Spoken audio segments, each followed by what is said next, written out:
মা দরজার বাহির থেকে ডাক দিল, বাবা জুরাইজ। আল্লাহর ওলি জুরাইজ তখন নামাজ পড়েন। মা ডাক শোনার পর ওইনি নামাজ ভাঙলেন না, অথচ নামাজটা ছিল নফল নামাজ। এর যুবক, নফল নামাজের ভিতরে যদি তুমি থাকো,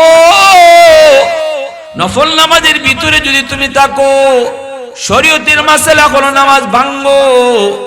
মা ডাকি বাবা ডাকি জবাব দাও। জুরাইজ তিনি তো নফল নামাজের মধ্যে, ইনি মনে মনে ভাবতেছেন মা হয়তো আমাকে এমনি ডাক দিয়েছে, আমি নামাজটা শেষ করে নেই। নামাজটা শেষ করার পর দরজা খুইলা বলবো মা কেন ডাক দিয়েছো, কিন্তু দরজা খুইলা জুরাইজ দেখে মা চলে গেছে রাগ কইরা। ছেলে যখন দরজা খুলে না, মা রাগ করে চলে গেছে। দ্বিতীয় দিন মা আবার আসলেন, আইসা আবারও দেখেন দরজা লাগানো, আবারও ডাক দিছেন বাবা জুরাইজ। তখনও জুরাইজ দরজা খুলেন না, কারণ তিনি নামাজে।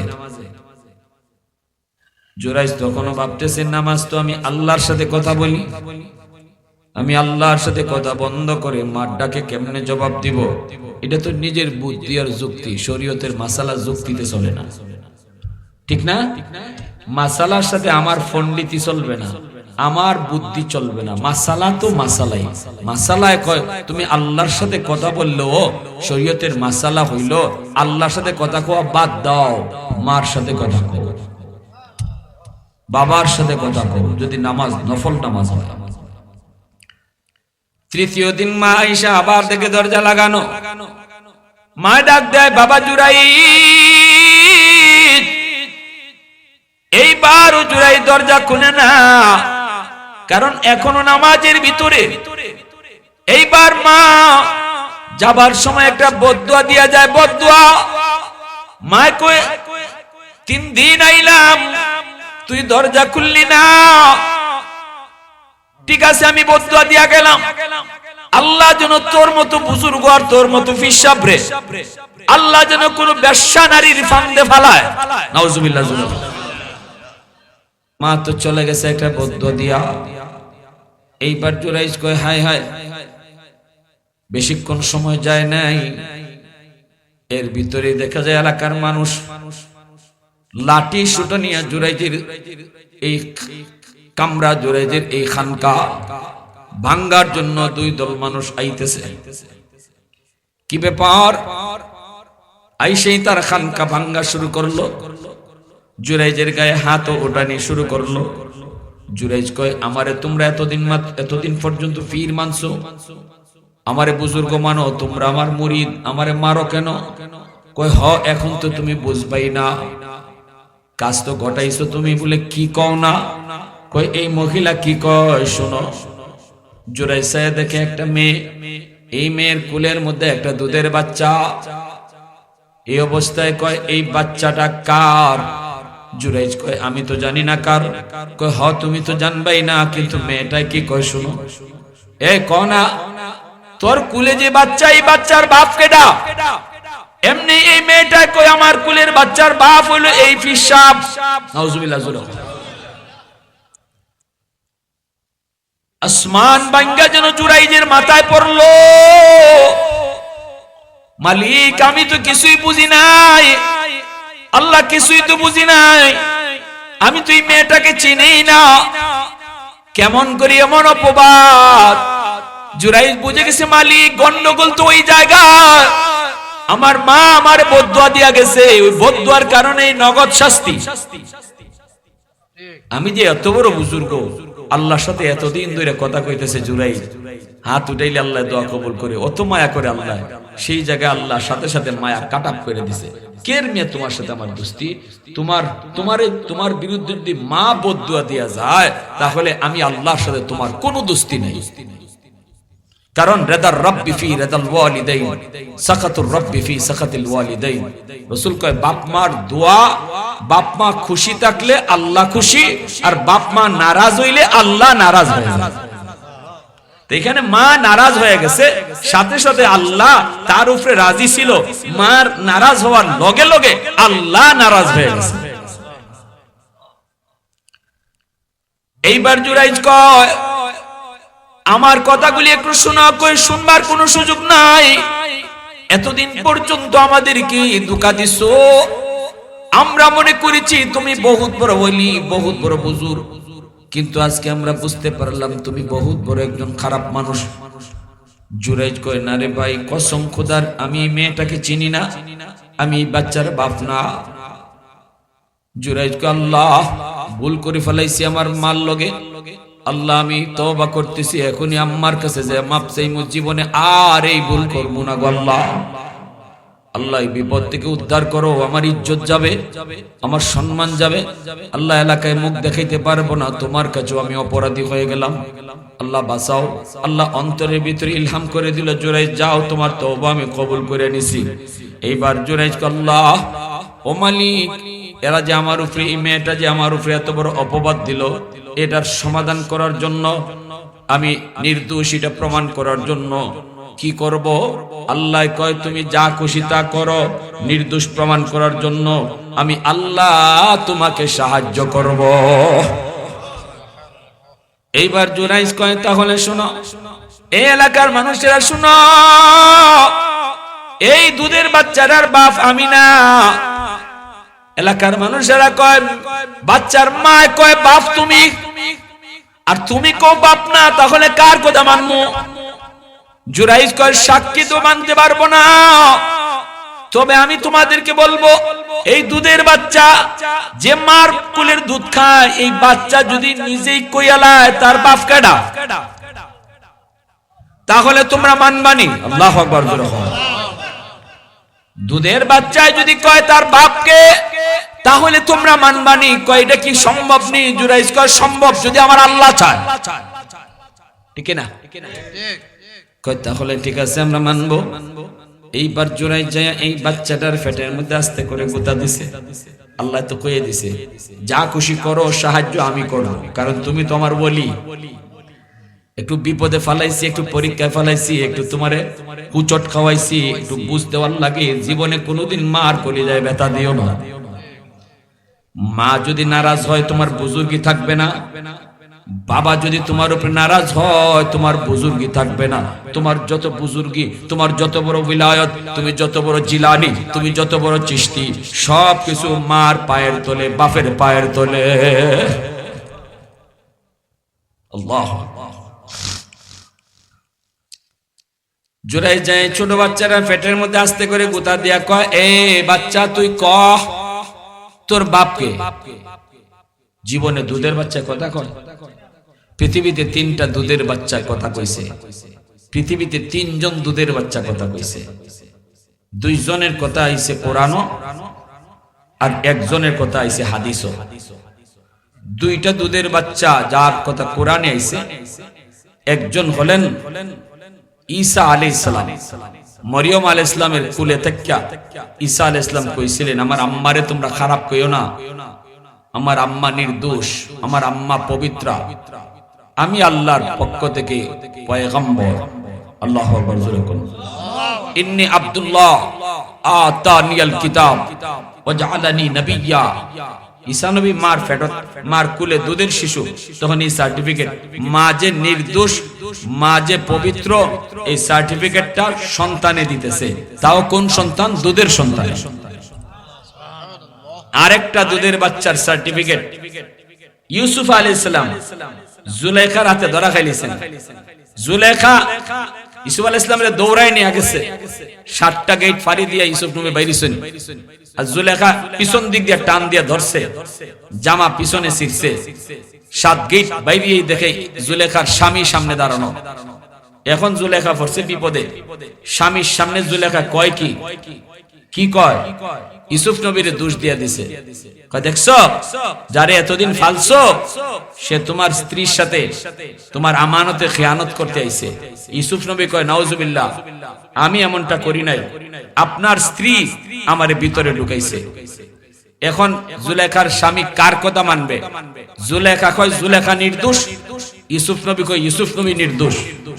এবার স্বামী কারে নির্দোষ বলবে? তখন একটা দুধের বাচ্চা সার্টিফিকেট দিছিল।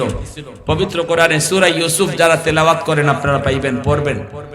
একটা দুধের বাচ্চা কইছিল, আজিজি মিশর, আমি আপনারে কয়ে দেই, দেখেন ইউসুফের জামা সামনের দিকে সিরা না পিছের দিকে সিরা? সামনে যদি সিরা থাকে বুঝবা ইউসুফ দোষী, আর পিছনে যদি সিরা থাকে বুঝবা জুলেখা দোষী। সাথে সাথে জুলেখার স্বামী জামা পরীক্ষা করে দেখে পিছনে সিরা, জুলেখা দোষী সাব্যস্ত হয়েছে, ইউসুফ নির্দোষ হয়ে গেছে। এই দুইটা দুধের বাচ্চার কথা কওয়া, দুধের বাচ্চা থাকাকালীন সময়ে কথা বলছে, এই কথা আল্লাহ কোরআনে বলছেন। আরেকটা দুধের বাচ্চার কথা হাদিস শরীফে আসছে, বুখারী শরীফ জিলদে সানি, ইমাম বুখারী নিয়ে আসছেন। এই বাচ্চা জুরাইজ যখন কইছিল, এই বাচ্চা তুই ক তোর বাপকে, তখনই দুধের বাচ্চার জবান খুলে গেছে। বাচ্চাটা তখন ডাক দিয়ে বলছিল, আমার বাপ অমুক একজন বকরি রাখাল, এই রাখাল হলো আমার বাপ। রাখালের সাথে মেয়েটার অবৈধ সম্পর্ক, বাচ্চা পেটে আইছে, বাচ্চা হইছে। এরপরে দুজনে মিললে রাখালে বুদ্ধি দিছে, তুই যদি এখনই বাচ্চা নিয়ে গ্রামে ঢুকো আর আমার কথা বলো, তাহলে তোরেও মেরে ফেলবে, আমারও মেরে ফেলবে। কারণ আমি একটা রাখাল, আমার কোনো বংশ নাই, আমার কোনো শক্তি নাই, আমার পক্ষে কেউ দাঁড়াবে না, অতএব আমাকেও হত্যা করবে, তোরেও হত্যা করবে। অতএব আমার কথা না বইলা ফিসাবের কথা বলবি, কারণ ফিসাবের পক্ষে একদল আছে, ঠিক না? একদল আছে ফিসাবের অন্ধভক্ত, ফিসাবে আকাম কুকাম করলেও কইব না আমার ফিসাব ঠিক, ঠিক না? ফিসাবে যত যাই করো, এরপরও ফিরের বিরুদ্ধে তার সামনে কিছু কোন যায় না। তো এই জন্য বুদ্ধি শিখাই দিছে, তুই ফিসাবের কথা কই দিবি, কইলে এলাকার মাঝে লাগবো দুই দলে মারামারি, ফাঁকে দে তুইও বাচ্চা যাইবে, আমিও বাচ্চা যাইবে। কেমন বুদ্ধি শিখাই দিছে দেখছেন? এজন্য আল্লাহ পাক রব্বুল আলামিন কয়, দুনিয়ার সন্তানের দল, বৃদ্ধ বয়সে বাপ মার দিকে তোমরা আলাদা নজর রাখবা। এমন কোন শব্দ তুমি মা বাবার কথায় মুখ দিয়ে উচ্চারণ করবা না, যেই কথায় মায় কষ্ট পায়, বাবায় কষ্ট পায়, উফ শব্দটা মুখ দিয়ে বের করায়ও না।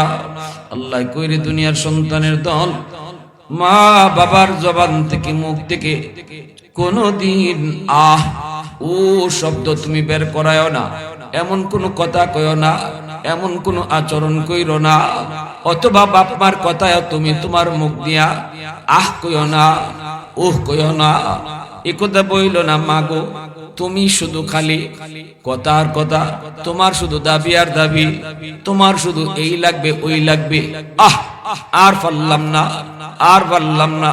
আল্লাহ কয় সাবধান, বাপ মার কোনো আবদার, কোনো দাবি শুই না, অথবা মা বাবার কোনো কথায় তুমি মুখ দিয়া কখনো আহ শব্দ বের করবা না। কারণ শিশুকালে ক্রিয়াত করো, হাজারো আবদার, হাজারো দাবি তুমি করেছো, একবারের জন্য বাপ মা আহ ও শব্দ বের করে না। এ যুবক, কুমিল্লা শহরের উপর দিয়ে তুমি যদি যাও, রিকশায় করে তোমার বাবা তোমাকে নিয়ে চললো রে, এই অবস্থায় তুমি রিকশায় বসে বসে এটা চাইছো ওটা চাইছো, আব্বু আমার এই খেলনা কিনে দাও, ওই খেলনা কিনে দাও। একবারের জন্য বাবা তোমার ধমক দেয় নাই, রিকশা থেকে ধাক্কা দিয়া ফলায় দেয় নাই, বাবা এই কথা বলে নাই আহ তোর জ্বালায় বাঁচলাম না, তোর শুধু এটা লাগবে ওটা লাগবে। বরং যতবার তুমি যতটা চাইছো, বাবা ততবার তোমার গালে চুমা দিয়ে দিয়ে আদর করছে, ঠিক কিনা? যেরকম তুমি চাইছো এদিকে খেলনা, বাবা তোমাকে অন্যদিকে ভুলাই দিল। বাবা কই বাজান, ওই যে দেখো ঘোড়া দেখা যায়, ওই যে দেখো একটা ছাগল দেখা যায়, ওই যে দেখো একটা পাগল দেখা যায়। এইভাবে তোমার দাবিটাকে অন্যদিকে বাবা ঘুরায় দিত। বাবার পকেটে সেদিন টাকা নাই, বাবা তোমার দাবি পূরণ করার মতো ক্ষমতা নাই, তৌফিক নাই, তাই বলে বাবা তোমাকে ধমক দেয় নাই, চোখ রাঙ্গায় তোমাকে কথা কয় নাই, বরং আদর করে চুমা দিয়া কইতো বাজান রে, ওই যে দেখো একটা পাগল দেখা যায়, ওই যে একটা বাবু দেখা যায়। উদ্দেশ্য হলো তোমার আমার দাবিটাকে অন্যদিকে চাওয়াইয়া বুলাইয়া দেওয়া। এরপরও বাপ মা কোনোদিন তোমার গায়ে আমার গায়ে হাত তুলে নেই। এজন্য আল্লাহ পাক রব্বুল আলামিন কয় দুনিয়ার সন্তানের দল আজকে বৃদ্ধ বয়সে মা যদি কিছু চায়, বাবা যদি কিছু চায়, বাবা যদি কয় বাজান রে আমার শীতের কাপড় নাই, শীতের কাপড়টা একটু কিনে দাও। মা যদি কয় বাজান আমার ফান সুপারি শেষ, আমার ফান সুপারি এনে দাও। মা যদি কয় বাজান আমার গ্যাস্ট্রিকের ট্যাবলেট শেষ, ট্যাবলেটটা এনে দাও। প্রেসারের ট্যাবলেট শেষ, ট্যাবলেটটা এনে দাও। এইভাবে কত কথাই না মা তোমারে কইতে পারে, বাবা তোমারে কইতে পারে, কিন্তু সাবধান শিশুকালে ইয়াদ করা কথাটা ইয়াদ রাখো। শিশুকালের বিষয়টা মাথায় রাইখা কখনো মার সাথে বাবার সাথে ধমক দিয়ে আর চোখ রাঙ্গায়া কথা কইও না। তোমার আমার দাবি পূরণ করার জন্য মা বাবা কত কত কষ্ট করলো। বাবা যদি বাজারে গেছে, বাবার পকেটে টাকা নাই, সন্তানের ওষুধ লাগবে। এ যুবক তুমি তো শিশু, তখন তুমি অসুস্থ, ওষুধ লাগবে, ওষুধ শেষ। মাই বইলা দিছে স্বামী গো বাজারে যাইতেছো, আমাদের মালিকের ওষুধটা শেষ, ওষুধ লাগবে। বাবা বাজারে গেল ঠিকই, কিন্তু বাবার পকেটে ঔষধ কেনার টাকা নাই। কিন্তু কেমনে টাকা ঔষধ কিনে আনবে? ধার করে হলো ঔষধ কিনছে। যদি ঔষধপত্র কিছু নাও লাগে, তবুও কোনো বাবা বাজার থেকে বাড়ি আসার সময় সন্তানের জন্য কিছু না কিছু নিয়ে আসে, ঠিক না? পকেটে না থাকলেও কয় দোস্ত একটু কর্জা দে, দোস্ত একটু ঋণ দে, কয়েকটা টাকা দে দোস্ত। কই কেন? কই বাড়িতে গেলে আমার মালিক কই বাবু কি আনছো, ঠিক না? নিজের পকেটে টাকা নাই, ধার করে হলো তোমার জন্য আমার জন্য মা বাবা এই কথাটা চিন্তা করে আমাদের মনের ইচ্ছা পূরণ করার চেষ্টা করেছে, তোমাকে আমাকে খুশি রাখার চেষ্টা করেছে, খুশি করার চেষ্টা করেছে। এজন্য আল্লাহ পাক কয় বান্দা আজকে বৃদ্ধ বয়সে তোমার মা তোমার বাবা তোমার শিশুকালের মতো হয়ে গেছে। শিশুকালেও তোমার পকেটে টাকা ছিল না, শিশুকালেও তুমি ইনকাম করতে না, শিশুকালেও তোমার কোনো কিছুর প্রয়োজন হলে বাবার মুখের দিকে তুমি চায় থাকতে। তোমার কোনো কাপড় লাগলে বাবা আনলে তুমি কাপড় পাইতে, ঔষধের প্রয়োজন হলে তুমি নিজে আনতে পারতে না, পকেটেও টাকা নাই, ক্ষমতাও নাই বাজারে যাওয়ার। বাবা আনলে তুমি পাইতে, তুমি খাইতে, বাবা বাজার থেকে কিছু আনলে তুমি খাইতে। আজ বৃদ্ধ বয়সে মা তোমার বাবা, এই বাবারও পকেটে টাকা নাই, বাবা বৃদ্ধ হয়ে গেছে রে যুবক, কোমরে তার ব্যথা, পকেটে তার টাকা নাই, আগের মতো সে রুজি করতে পারে না, এখন তার গায়ে শক্তি নেই। কোনো কিছু লাগলে তুমি সন্তানের মুখের দিকে তাকায় থাকে, ঠিক না? জোরে বলো। শিশুকালে তুমি যেইভাবে মা যেইভাবে বাবার মুখের দিকে তাকাইতে, আজকে বৃদ্ধ বয়সে তোমার মা তোমার বাবা আজ তোমার চেহারার দিকে তাকায় থাকে। আল্লাহ পাক কই ওই দুনিয়ার সন্তানের দল এই কথাটা মাথায় রেখে কখনো বাপ মার সাথে খারাপ আচরণ কইরো না। শিশুকালে তুমি তোমার আবদার পূরণ করার জন্য বাবা নিজেরটা খুঁজে নাই, শীতের কাপড়ে প্রয়োজন হয়েছে, বাবা নিজেরটা আগে কিনে নাই, তোমার আমারটা আগে কিনছে, ঠিক কিনা জোরে বলো। শীত আইছে, বাবা বাজারে গেছে, নিজেরও শীতের পোশাক লাগবে, বাবা নিজেরটা আগে কিনে নাই, তোমার মায়েরটাও বাবাই আগে কিনে নাই, তোমার পোশাকটাই বাবাই আগে কিনছে। আজ বৃদ্ধ বয়সে মা বাবা তাদেরও শীতের পোশাক লাগবে, তুমিও বাজারে যাই এই কথার যাত্রাই কও আমার শীতের পোশাক আগে নয়, আগে আমার আম্মা আমার আব্বার পোশাক কিনতে হবে, কারণ শিশুকালে তারা আমারটাই আগে কিনছিল। প্রশংসা করবো কার? এত আওয়াজ দিয়ে একটু মালিকের নাম আল্লাহর নাম জুড়ে নিলে আপনাদের এলাকায় কোনো গুনাহ? তো আওয়াজ দিয়ে প্রশংসা কার? আরো জুড়ে কার? ওয়াহদাতি কি হিফাজতি নেহি বেকুওয়াতে বাজু, ওয়াহদাতি কি হিফাজতি নেহি বেকুওয়াতে বাজু, आती की कुछ कामी हक ले खुदा दाद, आती नहीं कुछ काम यहाँ अक्ल खुदा दा ऐ मर्द खुदा तुझको कुव्वत नहीं हासिल जा बैठ किसी गार में अल्लाह का कर याद ये सच है कि बातिल की तरफदार नहीं हाँ गद्दार न समझो गम गद्दार नहीं हाँ फूलों की तरह नरम मिजाज अपना है नजर हम तीरी नहीं नेज़ा व तलवार नहीं हाँ हम तीरी नहीं नेज़ा व तलवार नहीं हाँ मुसलमाনের আওয়াজে বলো আল্লাহু আকবার আমার ভাইরা বন্ধুরা যুবক মা শীতের বিছানার মধ্যে কত রাত আমি প্রস্রাব করে দিয়েছি মা ভিজা বিছানায় শুইছে আমাকে বুকে রাইখা রাত কাটায় দিছে কত মা শীতের দিনে ভিজা বিছানায় শয় কিন্তু সন্তান রে বুকে রাইখা রাত কাটায় দেয় এজন্য বলি যুবক আজকে মা আজকে বাবা তোমার বৃদ্ধ তাদেরকেও তুমি ঘরের এমন জায়গার মধ্যে রাখো লাগলে তুমি শীতের কষ্ট পাও কিন্তু বাপ মারে এমন রুমের মধ্যে রাখো যেই রুমে রাখলে পরে শীতের কষ্ট পায় না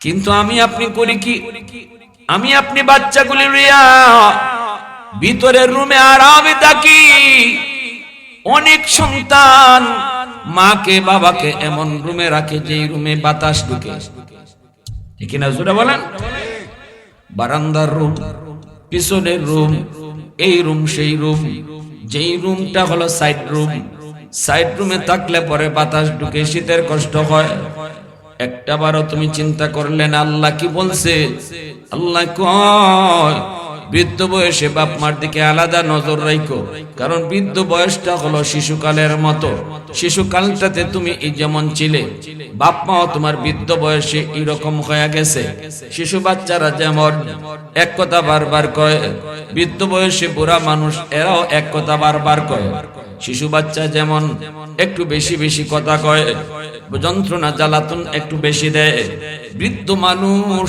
যখন বেশি বয়স বেড়ে যায় তখন সেও এক কথা বারবার কয় একটু বেশি বেশি কথা কয় জ্বালাতন করে আল্লাহ পাক কয় শোনো শিশু বয়সটা বৃদ্ধ বয়সটা শিশুকালের মতো শিশুরা যেমন শিশুকালে মা বাবার দিকে চেয়ে থাকে বাপ মার আদর পায় বাপ মা আনলে সে খায় বাপ মা দিলে সে পায় বৃদ্ধ বয়স তোমার মা তোমার বাবা তোমার চেহারার দিকে তাকায় আছে সন্তান তুমি দিলে পায় তুমি দিলে খায় ঠিক কিনা এজন্যই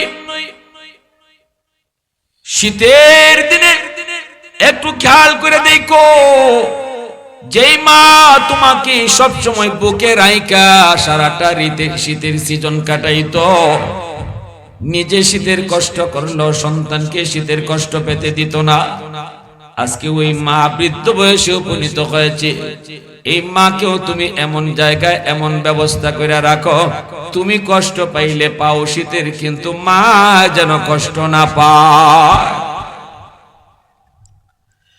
হাকিমুল উম্মত মুজাদ্দিদ মিল্লাত মাওলানা আশরাফ আলী থানভী রাহমাতুল্লাহি আলাইহি তিনি বলেন কিতাবের ভিতরে লেখছেন একজন বাবা বৃদ্ধ বাবা একজন জওয়ান ছেলেকে নিয়ে ঘরের দরজার সামনে বসে আছে এই অবস্থায় বাবার চোখে পাওয়ার নাই কোমরে শক্তি নাই দাঁড়াইতে পারে না সোজা হয়ে বাঁকা হয়ে দাঁড়ায় চোখে ঠিক মতো দেখে না বয়সের কারণে কানে ঠিক মতো শুনে না এই অবস্থায় জওয়ান ছেলে আদরের কলিজার টুকরা সন্তান আজকে বড় হয়েছে বাবার পাশেই বসা এই অবস্থায় বাবার কানের মধ্যে বাজলো একটা পাখির ডাক বাবা তখন বলতেছে বাজান এটা কিসে ডাকে সন্তান কয় আব্বু এটা কাক কয় কই বইছে ওই যে আমাদের আম গাছের ডালে বাবা তো দেখে না বাবা ঠিক মতো শুনেও না বাপে আবার কয় বাজান এটা কিসের ডাক ছেলে কয় আব্বু বললাম তো এটা কাকের ডাক বাপে আবার কয় বাজান এটা কিসে ডাকে? ছেলে তখন একটু রাগ করে কয় বললাম না এটা কাউয়া কাউয়া। বাপে কয় বাজান রে 3 বার বলছি, 3 বার জিগাইতে তুমি রাগ করছো, কিন্তু মনে পড়ে গেছে বাবা এই জায়গায় বসে শিশুকালে তুমি আমাকে গাছের ডালে একটা কাক ডাকতেছিল, আমাকে বারবার বলতেছিলে আব্বু এটা কিসে ডাকে? আমি বলেছিলাম কাক। আবার বলেছিলে আব্বু এটা কিসের ডাক? আমি বলেছিলাম কাক। আবার বলেছিলাম আব্বু এটা কিসের ডাক? তখন আমি তোমার গালে চুমা দিয়া বলছিলাম আব্বু এটা কাক। আমি তোমাকে 3 বারের সময় গালে চুমা দিয়া কইছি আব্বু এটা কাকের ডাক, আর আজকে তুমি আমাকে 3 বারের সময় ধমক দিয়া কইছো কাকের ডাক। ঠিক না? একবার নয় 2 বার নয় 10 বার তুমি আমাকে জিজ্ঞেস করেছিলে, 10 বার 10 বারই আমি তোমার গালে চুমা দিয়া দিয়া কইছি আব্বু এটা কাকের ডাক। একবারও বাবা রাগ করিনি, একবারও তোমার ধমক দেই নাই, একবারের জন্য চোখ রাঙ্গাই নেই, বরং চুমা দিয়া দিয়া আদর করে করে বারবারই শুধু কাক বলেছি। এজন্য হাকিমুল উম্মত থানবী রাহমাতুল্লাহি আলাইহি বলেন উম্মতের দল, ও নবীর উম্মতের দল, আল্লাহ পাক বিশেষভাবে বৃদ্ধ বয়সের কথাটা উল্লেখ করেছে, কারণ এই বৃদ্ধ বয়সে বাপ মা একদম অসহায় হয়ে যায়। বৃদ্ধ বয়সে বাবা অসহায়, মা অসহায়। নখটা বাপে কাটতে পারে না, চোখে দেখে না, নখ কাটতে গেলে আঙ্গুল কেটে ফেলে, মুছ কাটতে গেলে টুট কেটে ফেলে। ঠিক না? আল্লাহ পাক কয় এই বয়সে তুমি তোমার বাবার নখটা কেটে দাও। আল্লাহ কয় বুড়া বয়সে আলাদা নজর, নখটা তুমি কেটে দাও, মুছটা তুমি কেটে দাও। এ যুবক এই নখ কাটতে যায় মুছ কাটতে যায় যতবার নজর তোমার বাবার চেহারার দিকে তোমার পড়লো, মায়ার নবী দয়ার নবী রহমতের নবী, যেই নবী জীবনে কোনো দিন মিথ্যা বলেন নাই, ওই নবী বলে মা মিন ওয়ালাদিন বারিন ইয়ানজুরু ইলা ওয়ালিদাইহি নাজরা রাহমাতিন ইল্লা কাতাবাল্লাহু লাহু বিকুল্লি নাজরাতিন হাজ্জাতাম মাবরুরা। যতবার নজর বাবার চেহারার দিকে পড়ছে রাসূল বলেন ততবার তার আমল নামায় আল্লাহ পাক কবুল হজের সওয়াব আল্লাহ দান করে। এজন্য যেই সন্তান বাবার নখটা কেটে দিল, বাবার মুছটা কেটে দিল, বাবা বুড়া হয়ে গেছে নিজের হাতে পারে না, এ যুবক যতবার নজর বাবার চেহারায় পড়ল ততবার আমল নামায় কবুল হজের সওয়াব। বাংলার জমিন থেকে মানুষ হজে যায়, 3 লক্ষ 5 লক্ষ 7 লক্ষ টাকা খরচ করে, এরপরও হজ কবুল হয় কি হয় না কোনো গ্যারান্টি নাই। নিয়ত যদি ভালো না থাকে হজ কবুল হবে না, টাকা যদি হালাল না হয় হজ কবুল হবে না। কিন্তু আমার নবী বলেন সন্তান যদি মায়ার নজরে বাবার চেহারার দিকে তুমি মায়া করে তাকাও, মার চেহারার দিকে যদি মায়ার নজরে তাকাও, আল্লাহ পাক তোমাকে কবুল একটা হজের সওয়াব দান করবে। এজন্যই থানবী রাহমাতুল্লাহি আলাইহি বলে যেই সন্তান বেশি বেশি করে মা বাবার চেহারার দিকে নজর দেয়, এই সন্তানকে আল্লাহ পাক দুনিয়াতেই মরণের আগে আগে আল্লাহ তারে মক্কা মদিনা জিয়ারত নসিব করায় দেয়। কারণ কি?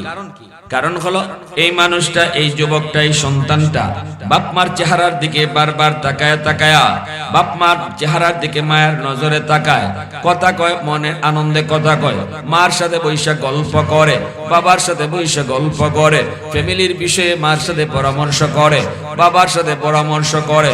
যদিও বাবা বৃদ্ধ, বাবার পরামর্শ নেয় না, না আব্বারে না জিগায় কিছু করে না। এই সন্তান যখনই বয় বাবার কাছে বৈশা যখন পরামর্শ করে, বাবার চেহারার দিকে নজর দিল, আব্বা আপনি এই ব্যাপারে কি বলেন, আম্মা এইভাবে করতে চাই কি কোন, আম্মা তুমি কও কর্ম কি কর্ম না, আব্বা আপনি কোন কর্ম কি কর্ম না, এইভাবে মা বাবার সাথে বৈশা বৈশা সংসারের বিষয়গুলা আলাপ কইরা সমাধান করে সিদ্ধান্ত নেয়। নজর যতবার বাবার চেহারায় পড়লো ততবার যদি কবুল হয় জমা হয়, ফেরেশতারা কয় মালিক মা বাবার চেহারার দিকে নজর কইরা যেই সন্তানে আমল নামায় এতগুলা কবুল হজ উঠে রাখলো, আমরা ফেরেশতারা তোমার কাছে দোয়া করি, হাত উঠাইলাম, আল্লাহ তুমি তারে দুনিয়াতে বাস্তবে হজ নসিব করায়া দাও। আরো জোরে কন্যা সুবহানাল্লাহ, আরো জোরে সুবহানাল্লাহ। তাহলে যেই মানুষটার উপরে, যেই সন্তানের উপরে বাপ মা রাজি, যেই সন্তানের উপরে বাপ মার দোয়া আছে, যেই সন্তানের পিছনে বাপ মার দোয়া আছে, এই সন্তানকে আল্লাহ পাক তার তৌফিক না থাকলেও, টাকা পয়সা না থাকলেও আল্লাহ তাকে কুদরতি ভাবে কোনো না কোনো সুরতে মক্কা মদিনা আল্লাহ তারে জিয়ারত করায়। মক্কা মদিনা জিয়ারত করার ইচ্ছা কার কার আছে? একটু হাত তুলে আল্লাহর দেখান। আল্লাহর ঘর নবীর রওজা দেখার ইচ্ছা কার কার আছে? আল্লাহ তুমি কবুল করো, সবাই বলে না আমিন। তাহলে একটা বহুত বড় আমল হইল মা বাবার দোয়া নেও, তার দিকে বেশি বেশি তাকাও, বাপ মার সাথে বসে বসে বেশি বেশি কথা কও, গল্প করো, মা বাবার সাথে সংসারের বিষয়ে আলাপ করো, বাবার নখটা কাটতে দাও, বাবার মুছটা কাটতে দাও, বাবা বুড়ো হয়ে গেছে, বাবা চোখে দেখে না, হ্যাঁ এজন্য মুছ কাটতে পারে না, কাটলে টুট কেটে ফেলে, তুমি কাটতে দাও। যতবার নজর পড়বো কবুল হজ জমা হইব, আর ফেরেশতারা তোমারে বাস্তব হজ করার লাগি আল্লাহর কাছে দোয়া করবে। সুবহানাল্লাহ ওয়া বিহামদিহি সুবহানাল্লাহ। আরেকটা ফায়দা হলো যেই সন্তানের জন্য বাপ মার দোয়া আছে, এই সন্তানকে আল্লাহ পাক রব্বুল আলামিন দুনিয়াতে আল্লাহ তার হায়াত বাড়ায়া দেয়, আল্লাহ পাক হায়াতের ভিতরে বরকত বাড়ায়া দেয়। যেই সন্তানের পিছনে তার বাপ মার দোয়া, এই দোয়ার কারণে আল্লাহ পাক বিপদ মুসিবত তার পিছন থেকে দূর করে দেয়। সুবহানাল্লাহ, আরো জোরে কন্যা সুবহানাল্লাহ। বাপ মার দোয়া থাকলে কি হয়? আল্লাহ মুসিবত দূর করে, বিপদ দূর করে, আল্লাহ বা বিপদ দূর করে। এজন্যই মূসা আলাইহিস সালাম এত বড় পয়গম্বর, এই মূসা নবী খুব রাগী নবী ছিলেন। মূসা নবী নরম না গরম জানেন না আপনারা সবাই? মূসা নবী নরম না গরম? একটু বেশি গরম। এই মূসা নবী উনার আম্মা যেদিন মারা গেলেন, উনার আম্মা যেদিন মারা গেলেন মূসা নবী, এই দিন আল্লাহ বলতেছে মূসা আজকে থেকে, আজকে তোমার কে মারা গেছে? মূসা নবীকে আল্লাহ আমার আম্মা মারা গেছে। আল্লাহ কো মূসা অতএব আর মার দোয়া তোমার পিছনে নাই, আজ থেকে দোয়া অফ হয়ে গেছে। অতএব সামনে যত হাঁটবা আগের মতো বেহুশ হইও না, হুশ রেখে হাঁটো। আগে হাঁটছো, বিপদ আইছে, মার দোয়া ছিল, আমি আল্লাহ বিপদ কাটতে দিছি। সুবহানাল্লাহ, জোরে বল। একজন নবীরে আল্লাহ কি কইতেছে? এত বড় পয়গম্বরে আল্লাহ কি কয়? মার দোয়া ছিল, আমি আল্লাহ বিপদ কাটতে দিছি। আজ মা দুনিয়ায় নাই, এখন থেকে ঘর থেকে বের হতেই হুশে বাইরিও। অ্যাক্সিডেন্ট যদি হওয়ার হয় আর ফিরানোর কিছু নাই। আগে অ্যাক্সিডেন্ট হওয়ার ছিল, মার দোয়া থাকায় আমি আল্লাহ তোমারে বাঁচাই দিয়েছি। সুবহানাল্লাহ। কার কলিজায় ব্যথা দাও? কার কলিজায় ব্যথা দিতেছো? কার কলিজায় ব্যথা দিতেছো? এজন্য আমার ভাইরা বন্ধুরা, হাকিমুল উম্মত বলেন বাপ মার দোয়া যদি তোমার পিছনে থাকে যুবক, তোমার একটা দুনিয়ার ফায়দা হলো আল্লাহ তোমার বিপদ মুসিবত আল্লাহ দূর করে দিবেন। আর একটা ফায়দা হলো যেই সন্তানের পিছনে মার দোয়া আছে, বাবার দোয়া আছে, এই সন্তানকে আল্লাহ পাক দুনিয়াতে ইজ্জতের চেয়ারে বসায়। দুনিয়াতে এই সন্তানকে আল্লাহ সম্মান বাড়ায়া দেয়, মানুষের মাঝে তার ইজ্জত বাড়ায়া দেয়, মানুষের মাঝে তার সম্মান বাড়ায়া দেয়। যদি বাপ মার দোয়া থাকে, বাপ মার দোয়ার উসিলায় আল্লাহ দুনিয়াতে সম্মান বাড়াইতে থাকে, ইজ্জত বাড়াইতে থাকে। আল্লাহু আকবার জোরে বলেন, আরো জোরে বলেন আল্লাহু আকবার। এজন্য বলি বাবা যুবক, একটু দিলটা নরম করে কথাগুলি বোঝার চেষ্টা করো। তোমার মা তোমার বাবার পিছনে যদি দোয়া থাকে, উল্লেখযোগ্য দুনিয়ার আরেকটা ফায়দা হলো আল্লাহ তোমার রিজিকের ভিতরে বরকত বাড়ায়া দিবে। ব্যবসা তুমি করতেছো, ব্যবসায় বরকত আল্লাহ বাড়ায়া দিবে। যদি বাপ মার দোয়া থাকে, তুমি লেখাপড়া করো, লেখাপড়ায় আল্লাহ তোমার উন্নতি দান করবে, পরীক্ষার রেজাল্ট তোমার ভালো করে দিবে। তুমি যদি এরকম ভাবে দুনিয়ার কোন লাইনে তুমি আগাইতে চাও, বাপ মার দোয়া থাকলে আল্লাহ তোমাকে জায়গা পর্যন্ত পৌঁছায় দিবে। সফলতা দেখতে চাও, আমার আপনার জীবনের মধ্যে আল্লাহ কিছু লাইট লাগাই দিছে যুবক। এই যে এই জায়গায় লাইট লাগানো, এই লাইটটা কিন্তু জ্বলবে না। লাইটটা যদি জ্বালাইতে হয় পাওয়ার হাউস থেকে লাইন ওকে করা লাগবে। পাওয়ার হাউস থেকে যদি লাইন ওকে করা হয় তাহলে এই লাইটটা জ্বলবে, নতুবা লাইট জ্বলবে না। তোমার আমার প্রত্যেকের জীবনে আল্লাহ পাক কিছু লাইট লাগাইয়া দিছে, কিন্তু আল্লাহ জ্বালায় দেয় নাই। জ্বালানোর জন্য আল্লাহ বলছে পাওয়ার হাউস থেকে লাইন ওকে করো। পাওয়ার হাউস হলো মা, পাওয়ার হাউস হলো বাবা, মা বাবা, পাওয়ার হাউস হলো এলাকার মুরব্বীরা। এলাকার মুরব্বীদের দোয়া পিছনে রাখো, বাপ মার দোয়া পিছনে রাখো। এ যুবক, তোমার জীবনের পাওয়ার হাউস হলো উলামায়ে কেরাম। উলামায়ে কেরামের কাছ থেকে দোয়া রাখো। এই তিন জায়গা থেকে যখন জীবনের লাইন তুমি ওকে রাখবা, তখন আল্লাহ যে বাতি দিছে এই বাতি আল্লাহ জ্বালায়া দিবে। এটা জীবনের বাতি, এই জীবনের বাতি আল্লাহ তোমার জ্বালায়া দিবে। সব জায়গায় তুমি সফলতা লাভ করবা, সব জায়গায় তুমি সফলতা পাইবা। যদি তোমার পিছনে এই তিন জায়গা থেকে দোয়া থাকে, মুরব্বীদের থেকে দোয়া থাকে, বাপ মার থেকে দোয়া থাকে, আলেম উলামাদের থেকে দোয়া থাকে, অতএব বাপ মার দিলে কলিজায় তুমি ব্যথা দিও না, এলাকার মুরব্বীদের সাথে বেয়াদবি কইরো না, এমনি ভাবে উলামায়ে কেরামের মনে তুমি কষ্ট দিও না। এই তিন জায়গায় যদি তুমি সম্মান নিয়ে চলতে পারো, এই তিনটা জায়গায় যদি তুমি দোয়া নিয়ে চলতে পারো, আল্লাহ পাক তোমার জীবনের বাতি আল্লাহ জ্বালায় দিবে। আল্লাহ নবী রহমতের নবী বলেন, উম্মতের দল তিন ব্যক্তির দোয়া বদদোয়া আল্লাহর দরবারে সরাসরি কবুল হয়ে যায়। সালাসাতুন দাওয়াতুম মুস্তাজাবাতুন লা শাক্কা ফীহ, দাওয়াতুল মাজলুম ওয়া দাওয়াতুল মুসাফির ওয়া দাওয়াতুল ওয়ালিদ আলা ওয়ালাদিহি। নবীজি বলেন, তিন ব্যক্তির দোয়া বদদোয়া আল্লাহর দরবারে সরাসরি কবুল। এক হলো মাজলুমের দোয়া বদদোয়া, আরেক হলো মুসাফিরের দোয়া বদদোয়া, আরেকজন হলেন মা বাবার দোয়া বদদোয়া, বাপ মার দোয়া বদদোয়া, মজলুমের দোয়া বদদোয়া, মুসাফিরের দোয়া বদদোয়া। এই তিনজনের দোয়া এবং বদদোয়া দুটোই আল্লাহর দরবারে কবুল। মুসাফির যদি দোয়া দেয়, মুসাফিরের কলিজায় যদি দোয়া আসে, মুসাফিরের সাথে আমি এমন আচরণ করলাম যে আচরণে মুসাফির কলিজাটা খুশি হয়ে গেছে। আল্লাহ রাসূল হয় কলিজা খুশি হইতে দেরি, দোয়া কবুল হতে দেরি হয় না। আর যদি তার কলিজায় ব্যথা দেওয়া হয়, ওই কলিজার ব্যথাটাও কবুল হইতে দেরি হয় না। মজলুমের দোয়া বদদোয়া, দুর্বল মানুষের দোয়া বদদোয়া, এটাও আল্লাহর দরবারে সরাসরি কবুল। আমাদের সমাজের ভিতরে একদল মানুষ আছে দুর্বল, এদের গায়ে এদের শক্তি কম, এদের গোষ্ঠী কম, এদের লোকজন কম, এই লোকটার টাকা পয়সা কম, ক্ষমতা কম। এই দুর্বল মানুষটার উপরে সমাজের সবল মানুষ যদি জুলুম করে, কথা কয়ে যদি আক্রমণ করে, হাত উঠায় যদি আক্রমণ করে, জমি দখল করে নিয়ে নেয়, এই দুর্বল মানুষটা সমাজে কারো কাছে বিচার নেয় না, কারো কাছে বিচার নিয়ে যায় না।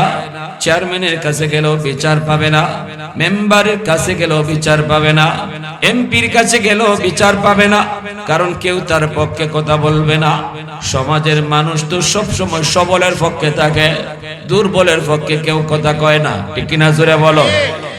এই অবস্থায় দুর্বল মানুষ, নবীজি বলেন, সে যদি আল্লাহর আদালতে বিচার দিয়ে দেয়, দুনিয়ার কোনো মামলা না দেয়, আল্লাহর আদালত যদি মামলা দেয়, রাসূল কয় মামলা দিতে দেরি, আল্লাহর আদালতে মামলা গ্রান্টেড হতে দেরি হয় না।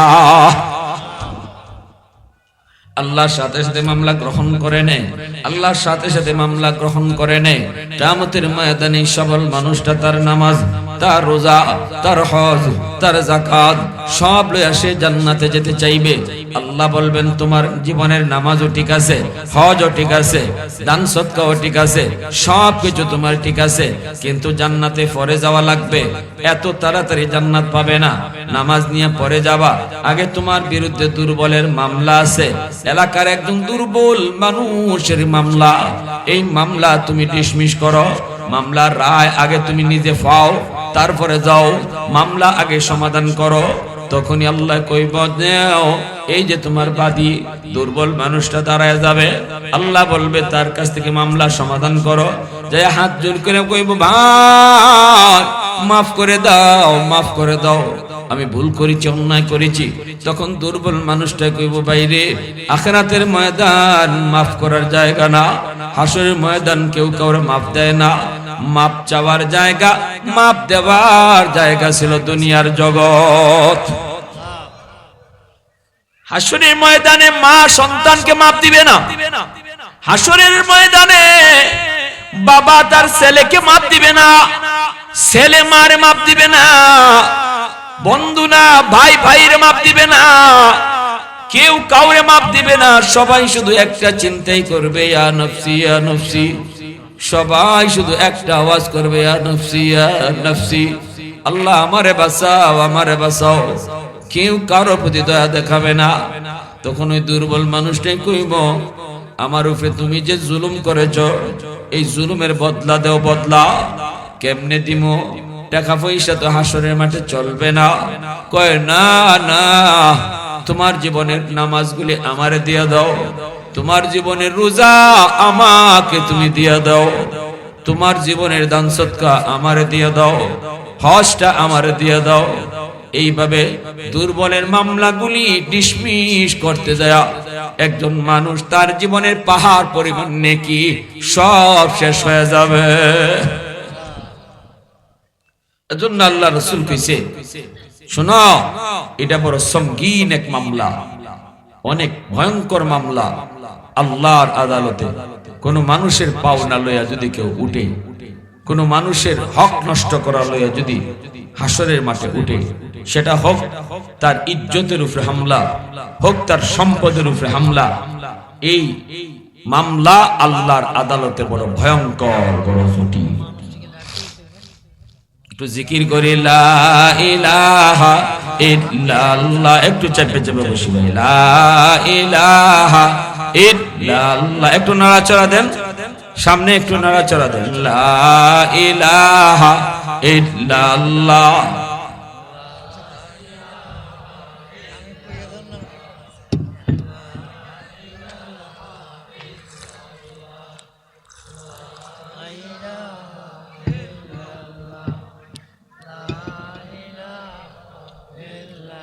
মোহাব্বতের সাথে, লা ইলাহা ইল্লাল্লাহ,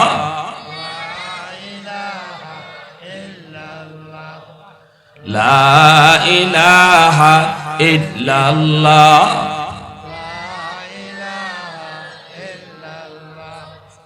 লা ইলাহা ইল্লাল্লাহ।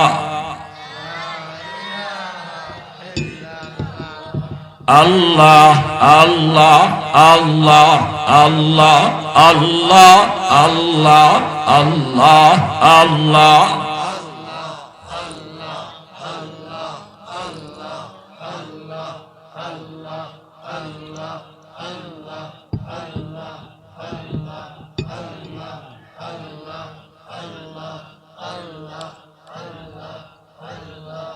আল্লাহ আল্লাহ আল্লাহ আল্লাহ আল্লাহ আল্লাহ আল্লাহ আল্লাহ আল্লাহ আল্লাহ আল্লাহ আল্লাহ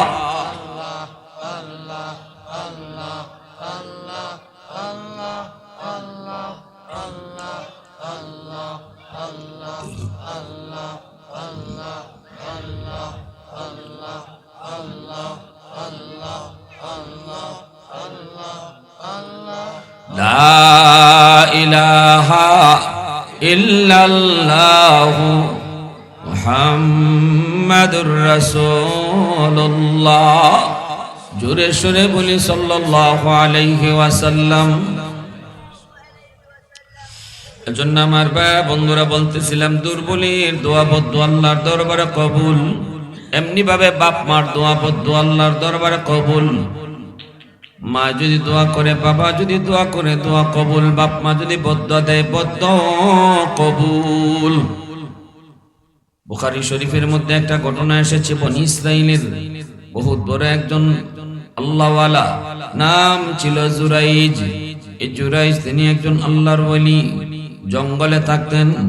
বনি ইসরাইলে এরকম ভাবে আল্লাহ পাওয়ার জন্য একটা বিধান ছিল, বাড়িঘর সাইরা, বউ বাচ্চা সাইরা, বিয়া শাদী না কইরা কেউ যদি জঙ্গলে গিয়া শুধু আল্লাহ আল্লাহ করে, তাহলে সে আল্লাহর ওলি হওয়ার একটা পথ হয়, আল্লাহর ওলি হইতে পারে। এটা ছিল বনি ইসরাইলের যুগে, উম্মতে মুহাম্মদের শরীয়তে না, আমার আপনার নবীর শরীয়ত কয় না। মানুষজন সাইরা বৈরাগী হইয়া জঙ্গলে গিয়া আল্লাহ পাওয়া লাগবে না। আল্লাহ পাইতে হলে ব্যবসা কইরা, দোকানদারি কইরাও পারা যাবে, ঠিক না? লা রুহবানিয়াত ফিল ইসলাম। শরীয়ত বলে বৈরাগ্যতা ইসলামের ভিতরে নাই। না না, দুনিয়াদারি সাইরা দিয়া আল্লাহ পাইতে হবে না। এই নবীর উম্মতকে আল্লাহ পাক রব্বুল আলামিন জানায় দিছে, বন্ধু জানায় দাও, দোকানদারি করতে যায় সে যদি ফজরের নামাজটা পড়ে দোকান খুলে, সারাদিন যদি দোকানদারি করে, এর ভিতরে যদি হালাল ব্যবসা করে, মাপে কম না দেয়, মিথ্যা কথা না বলে, জোহরের আজান হলে যদি আল্লাহর বান্দা দোকানের শাটারটা বন্ধ করে মসজিদে যায়, আল্লাহ পাক কয়, হে বান্দা, ফজর থেকে নিয়ে জোহর পর্যন্ত আল্লাহর বান্দা যতক্ষণ সে ব্যবসা করেছে, পুরা ব্যবসার টাইমটাকে আল্লাহ পাক নফল নামাজের ভিতরে ঢুকায় দিবে। ফাইদা কুদিয়াতিস সালাত ফান্তাশিরু ফিল আরদ ওয়াবতাগু মিন ফাদলিল্লাহ। এটা আল্লাহ পবিত্র কোরআনে সূরাতুল জুমায় আল্লাহ আদেশ দিয়েছেন, তোমরা নামাজ পড়ছো, এইবার তুমি তোমার রিজিকের অন্বেষণে বের হও। দোকানদার হলে তুমি দোকান খোলো, চাকরিজীবী হলে চাকরির টেবিলে বসো, এটা আল্লাহর নির্দেশ। আল্লাহ কই, তুমি যদি কৃষক হও, জমিতে যাও, আল্লাহ কইছে ফজর পড়ে লিছো, ফজরের নামাজ পড়ছো, এখন তুমি তোমার রিজিকের তালাশে বের হও। জোহরের আজান হয়ে গেছে, আবার আমি আল্লাহর কথা, আমি আল্লাহর কদমে সাজদা দেওয়ার জন্য মসজিদে চলে আসো। নির্দেশ কার? জোরে বলেন কার?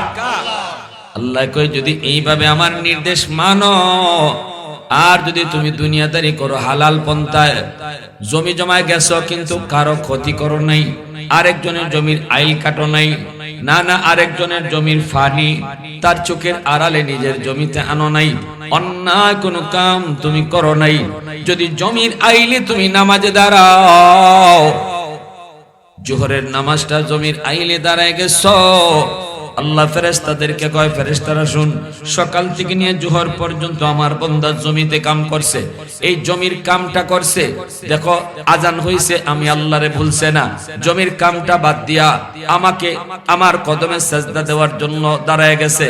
এতে বোঝা গেল, আল্লাহ বুঝায়, ফেরেশতারে আল্লাহ বুঝায়, এতে বোঝা গেল যদি আমি তারে জমির কামকাজ না দিতাম, আমি যদি তারে পেট না দিতাম, আমি যদি তারে খাওয়ার চাহিদা না দিতাম, আমি যদি তারে বউ বাচ্চা না দিতাম, যেভাবে তোমরা ফেরেশতাদেরকে দেই নাই, তোমরা ফেরেশতাদের খাওয়ান লাগে না, তোমাদের ফেরেশতাদের বিবি বাচ্চা নাই, তোমাদের ফেরেশতাদের ব্যবসা বাণিজ্য করতে হয় না, কারণ তোমাদের সংসার নাই, আমার বান্দা এরে আমি সংসার দিছি, এজন্য সে দেখো কাম করতে হয়, দোকানদারি করতে হয়, জমি জমায় যাইতে হয়, কিন্তু যখন আমার বান্দা কাজের ভিতরে আমি আল্লাহকে ভুলে নাই, এতে বোঝা গেল তোমাদের মতো যদি আমি তারে বানাইতাম তাহলে সেও তোমাদের মতো 24 ঘন্টা আমার জিকির করত।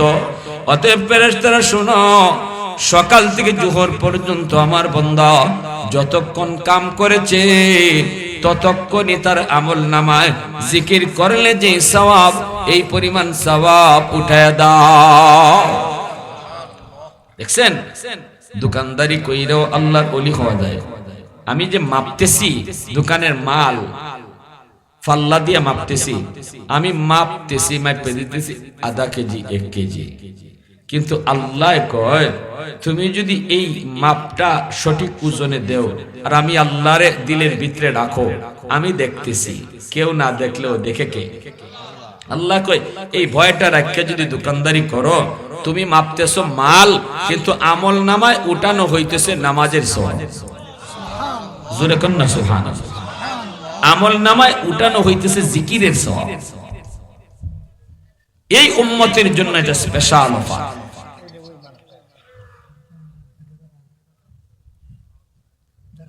অসুবিধা আর আগানি লাগতো না, এমনি ঠান্ডা, অনেক ঠান্ডা, বইয়া বইয়া তারা জায়গাটা গরম করছে, এখন কি সামনে আইব?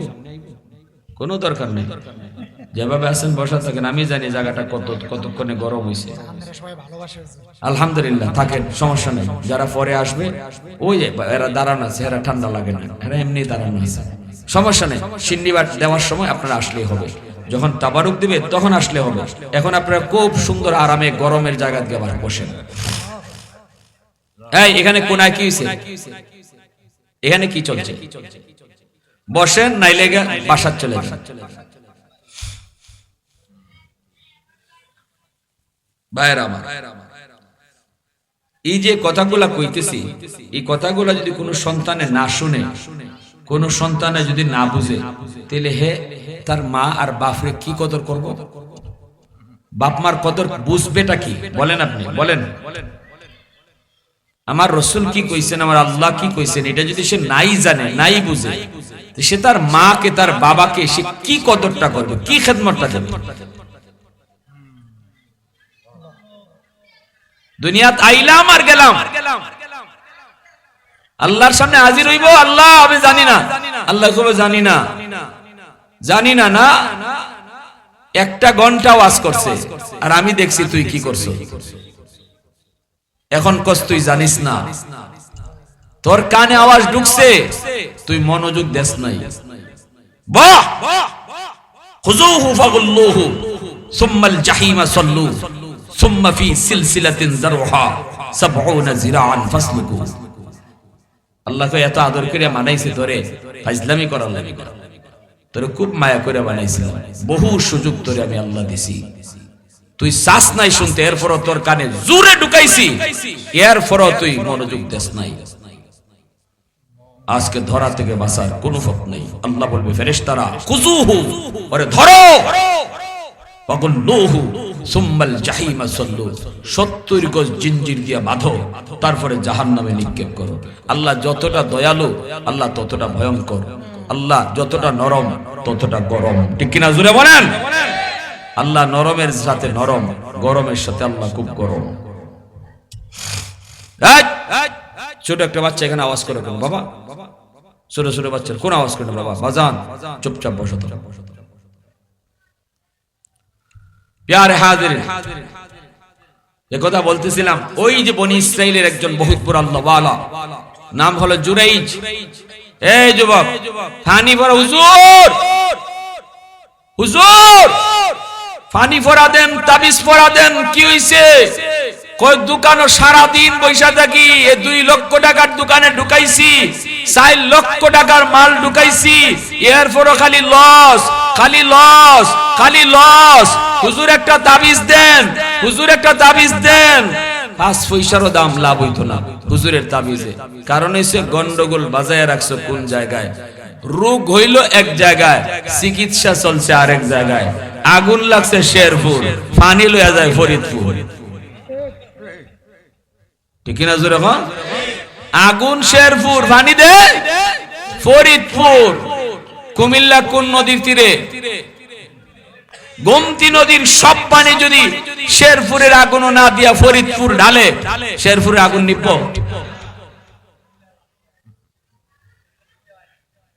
হুজুরে ভানি পড়া না খালি তাবিজ, না খালি তাবিজ দিয়া যদি আপনার দোকান বইরাওয়ালায় তাও লাভ হইব না। কারণ গন্ডগোল এক জায়গায়, সেটা কি আল্লাহ বলছে, পাওয়ার হাউস থেকে লাইন কাটা।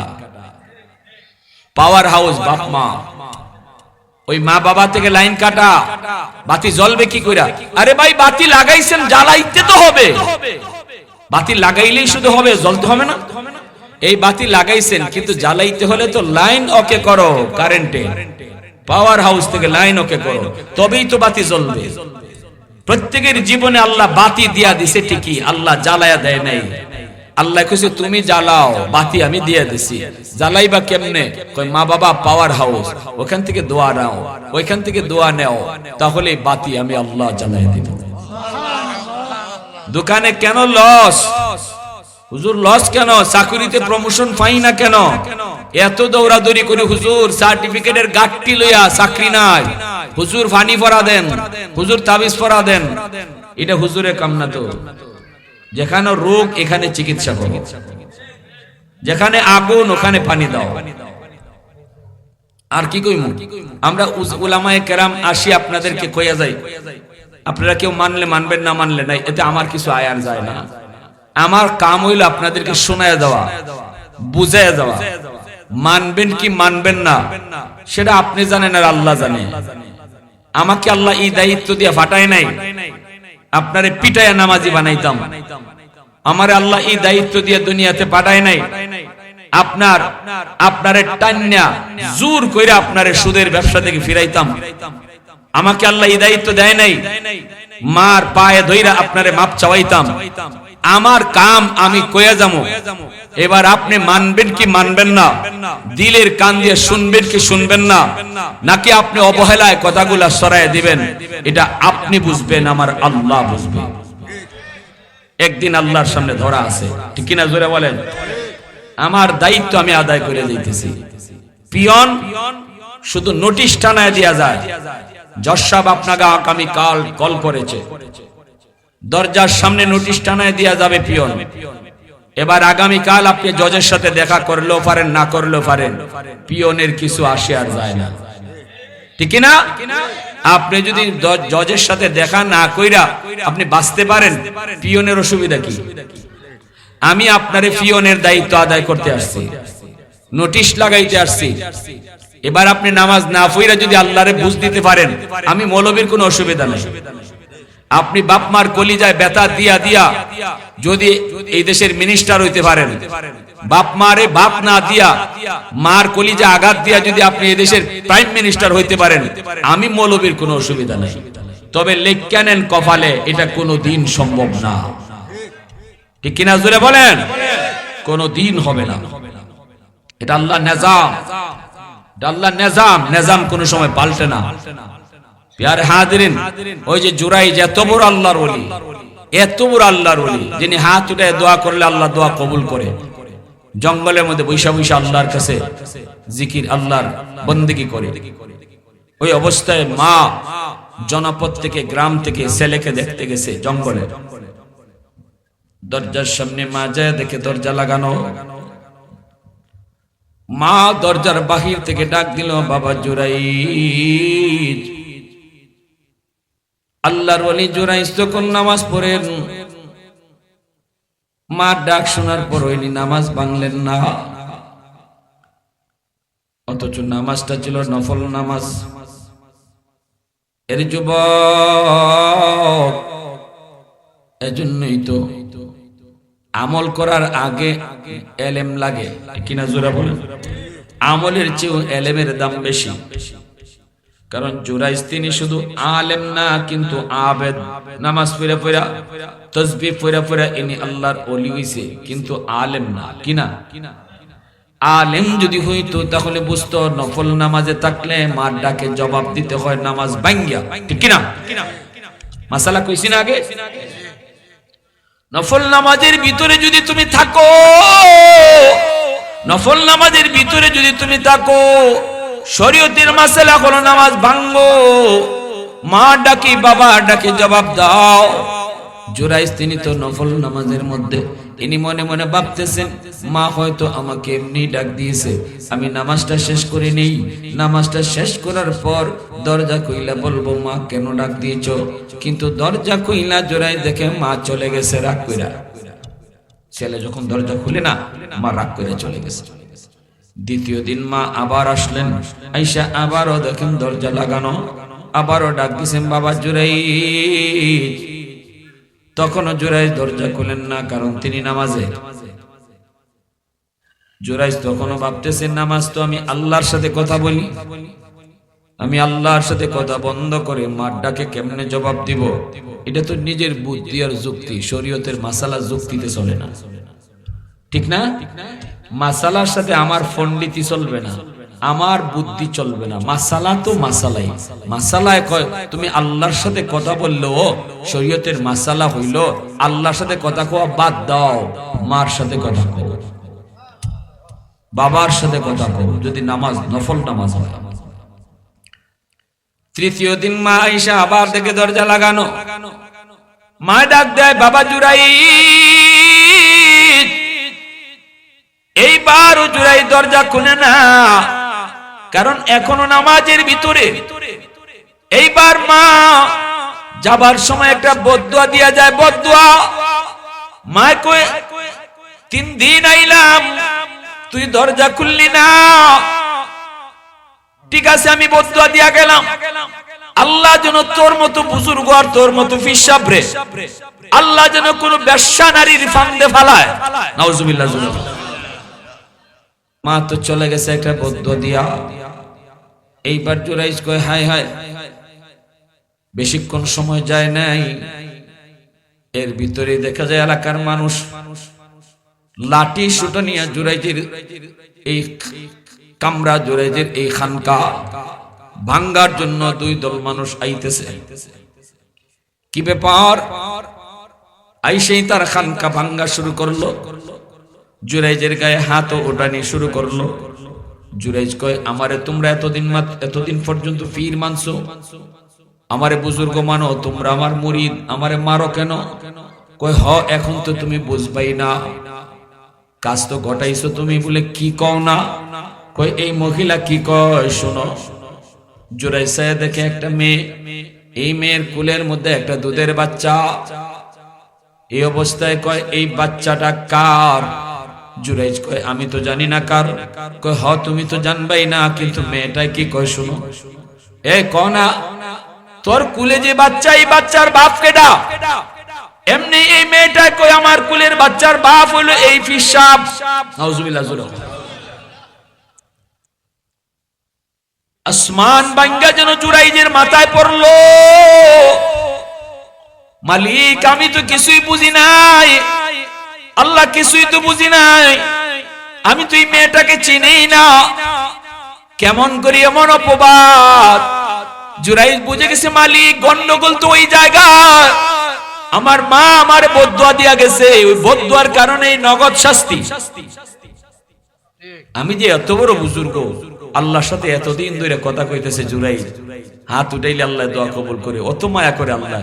সেই জায়গায় আল্লাহ সাথে সাথে মায়া কাটাপ করে দিছে। কের মিয়া তোমার সাথে আমার দোস্তি? তোমার বিরুদ্ধে যদি মা বদদুয়া দিয়া যায়, তাহলে আমি আল্লাহর সাথে তোমার কোনো দোস্তি নেই। কারণ রেদার রব্বি ফি রেদাল ওয়ালিদাইন, সাকাতুর রব্বি ফি সাকাতিল ওয়ালিদাইন। রাসূল কয় বাপ মার দোয়া, বাপ মা খুশি থাকলে আল্লাহ খুশি, আর বাপ মা নারাজ হইলে আল্লাহ নারাজ হয়ে যায়। তো এখানে মা নারাজ হয়ে গেছে, সাথে সাথে আল্লাহ তার উপরে রাজি ছিল, মার নারাজ হওয়ার লগে লগে আল্লাহ নারাজ হয়ে গেছে। এইবার জুরাইজ কয় আমার কথাগুলি একটু শোনা, কই শুনবার কোনো সুযোগ নাই।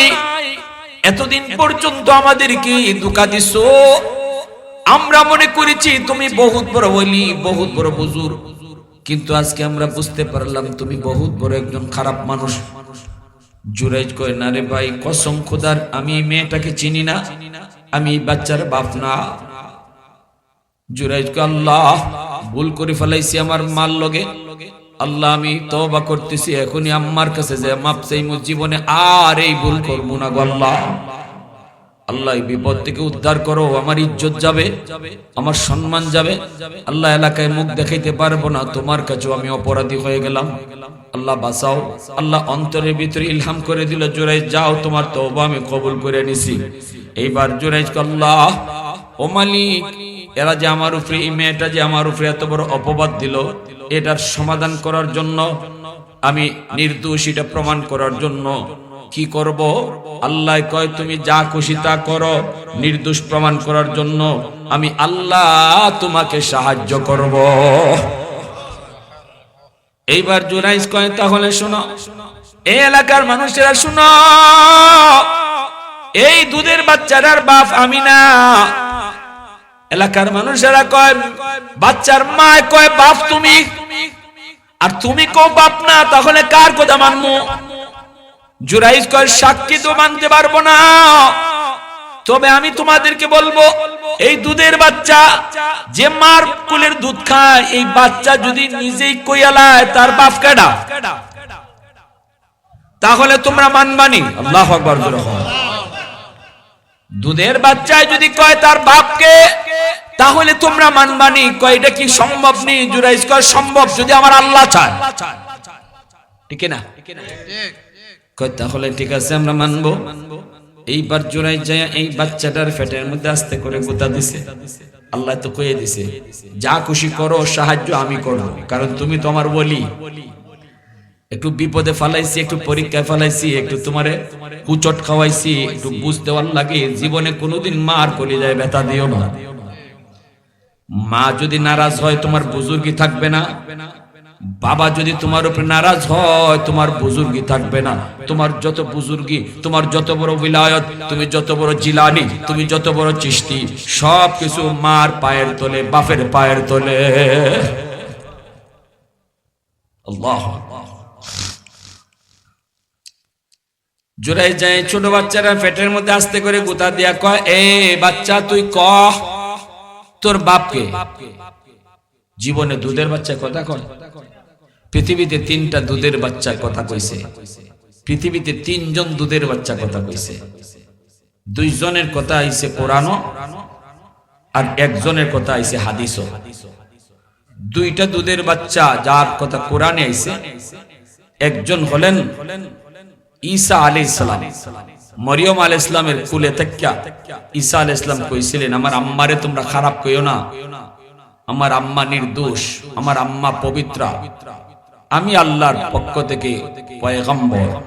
আল্লাহু আকবার। জোরে বলুন, ইন্নী আব্দুল্লাহ আতানিয়াল কিতাব ওয়া জাআলানি নাবিয়্যা।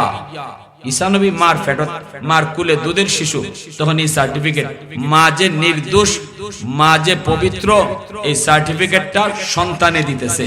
তাও কোন সন্তান? দুধের সন্তান। আরেকটা দুধের বাচ্চার সার্টিফিকেট, ইউসুফ আলাইহিস সালাম জুলেখার হাতে ধরা খাইলেছেন। জুলেখা ইউসুফ আলাইহিস সালামের দৌড়ায় নিয়ে গেছে, 7টা গেট ফাড়ি দিয়ে ইউসুফ নবী বাইরেছেন। আর জুলেখা পিছন দিক দিয়ে টান দিয়ে ধরছে, জামা পিছনে ছিঁড়ছে। 7 গেট বাইরেই দেখে জুলেখার স্বামী সামনে দাঁড়ানো। এখন জুলেখা পড়ছে বিপদে। স্বামীর সামনে জুলেখা কয় কি কয়? ইউসুফ নবীর দোষ দিয়া দিছে। কয় দেখছো, যারে এতদিন ফালছো, সে তোমার স্ত্রীর সাথে তোমার আমানতে খেয়ানত করতে আইছে। ইউসুফ নবী কয় নাউজুবিল্লাহ, আমি এমনটা করি নাই, আপনার স্ত্রী আমারে ভিতরে ঢুকাইছে। এখন জুলেখার স্বামী কার কথা মানবে? জুলেখা কয় জুলেখা নির্দোষ, ইউসুফ নবী কয় ইউসুফ নবী নির্দোষ। এবার স্বামী কারে নির্দোষ বলবে? তখন একটা দুধের বাচ্চা সার্টিফিকেট দিছিল। পবিত্র কোরআনে সূরা ইউসুফ যারা তেলাওয়াত করেন আপনারা পাইবেন, পড়বেন। একটা দুধের বাচ্চা কইছিল, আজিজ মিশর, আমি আপনারে কইয়ে দেই, দেখেন ইউসুফের জামা সামনের দিকে সিরা না পিছের দিকে সিরা? সামনে যদি সিরা থাকে বুঝবা ইউসুফ দোষী, আর পিছনে যদি সিরা থাকে বুঝবা জুলেখা দোষী। সাথে সাথে জুলেখার স্বামী জামা পরীক্ষা করে দেখে পিছনে সিরা, জুলেখা দোষী সাব্যস্ত হইছে, ইউসুফ নির্দোষ হয়ে গেছে। এই 2টা দুধের বাচ্চার কথা কওয়া, দুধের বাচ্চা থাকাকালীন সময়ে কথা বলছে, এই কথা আল্লাহ কোরআনে বলছেন। আরেকটা দুধের বাচ্চার কথা হাদিস শরীফে আসছে, বুখারী শরীফ জিলদে সানি, ইমাম বুখারী নিয়ে আসছেন। এই বাচ্চা জুরাইজ যখন কইছিল, এই বাচ্চা তুই ক তোর বাপকে, তখনই দুধের বাচ্চার জবান খুলে গেছে। বাচ্চাটা তখন ডাক দিয়ে বলছিল, আমার বাপ অমুক একজন বকরি রাখাল, এই রাখাল হলো আমার বাপ। রাখালের সাথে মেয়েটার অবৈধ সম্পর্ক, বাচ্চা পেটে আইছে, বাচ্চা হইছে। এরপরে দুইজনে মিললে রাখালে বুদ্ধি দিছে, তুই যদি এখন এই বাচ্চা নিয়ে গ্রামে ঢুকো আর আমার কথা বলো, তাহলে তোরেও মেরে ফেলবে, আমারও মেরে ফেলবে। কারণ আমি একটা রাখাল, আমার কোনো বংশ নাই, আমার কোনো শক্তি নাই, আমার পক্ষে কেউ দাঁড়াবে না। অতএব আমাকেও হত্যা করবে, তোরেও হত্যা করবে। অতএব আমার কথা না বইলা ফির সাহেবের কথা বলবি, কারণ ফির সাহেবের পক্ষে একদল আছে, ঠিক না? একদল আছে ফির সাহেবের অন্ধ ভক্ত। ফির সাহেব আকাম কুকাম করলেও কইব না আমার ফির সাহেব ঠিক, ঠিক না? ফির সাহেব যত যাই করো, এর পরও ফিরের বিরুদ্ধে তার সামনে কিছু কোন যায় না।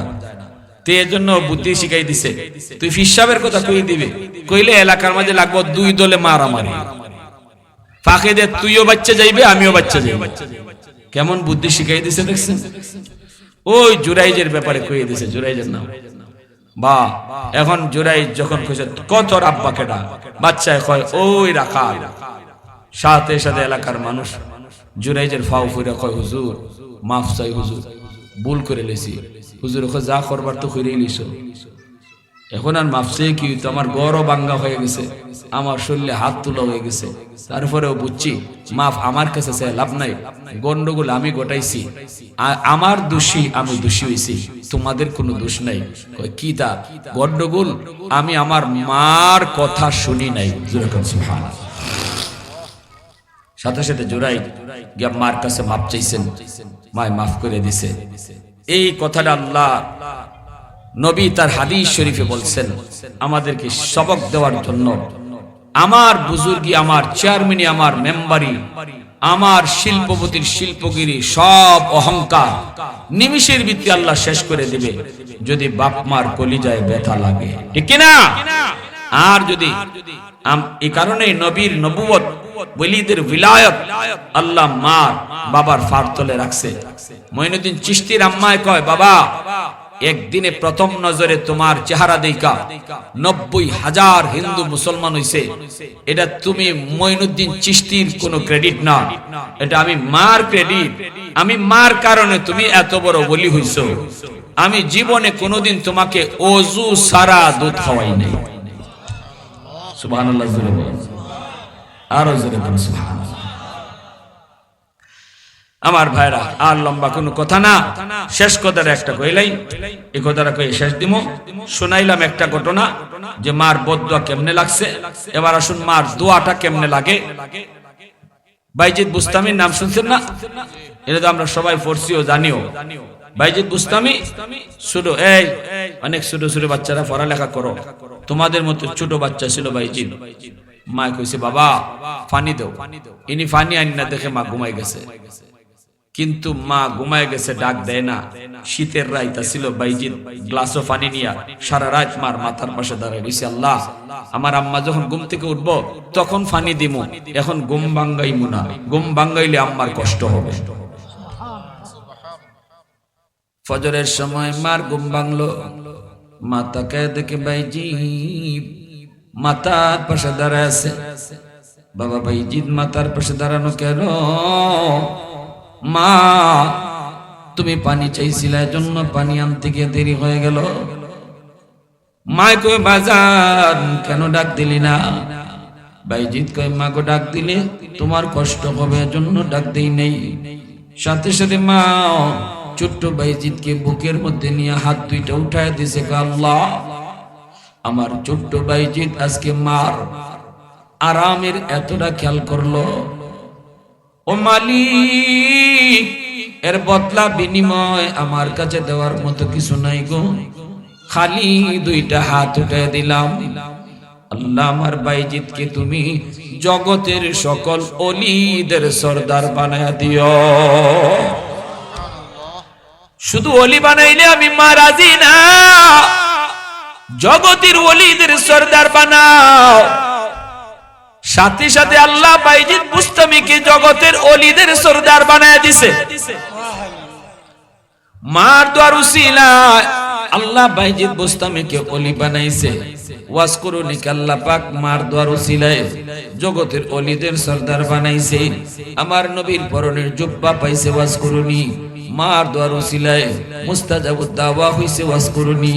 আল্লাহ পর্যন্ত জানাই দিছে নবী গো ওয়াজকুরুনি তোমার বহুত বড় একজন পাগল, এই পাগল মার দোয়া পাইছি, মার দোয়া পাওয়ার কারণে আমি তার এত বড় ওলি বানাইছি।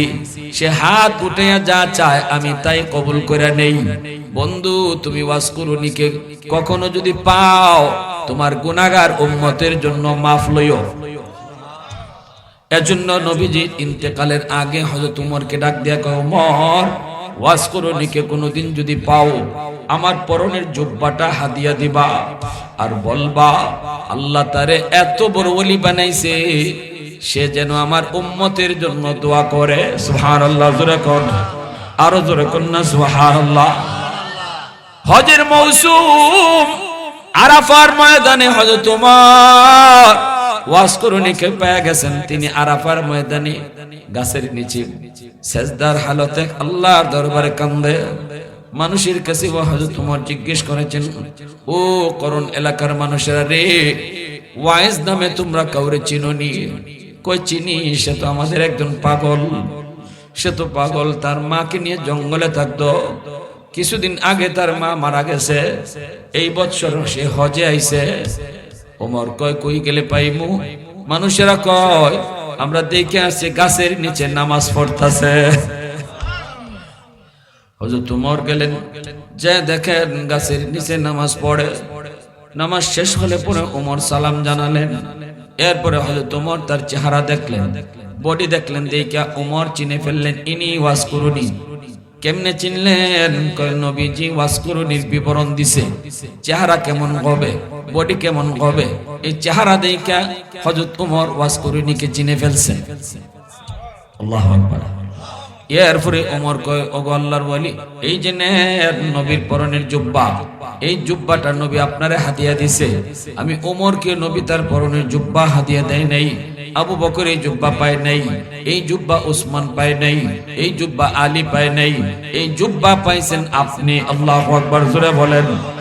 আর নবী বলেছেন নবীর গুনাহগার উম্মতের জন্য আপনি দোয়া করতেন।